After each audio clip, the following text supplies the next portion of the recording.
It was a busy 2022 season. A lot of replacement, a lot of change outs.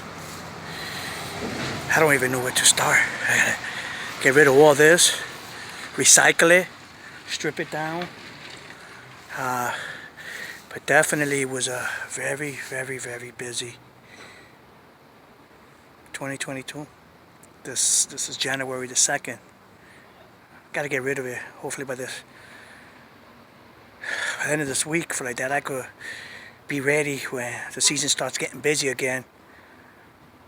Let's see how this is gonna look. Maybe next year, maybe it will look the same. But it was very, very busy. Did a lot of change outs, a lot of condenser units, heating, furnaces, systems. Also some boilers, but they scrap them out. Water heaters.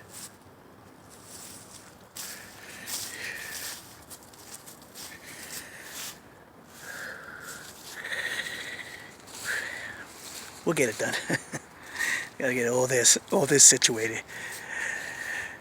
It was definitely busy. Busy 2022. Looking forward to 2023. I'll be ready. I'll be ready.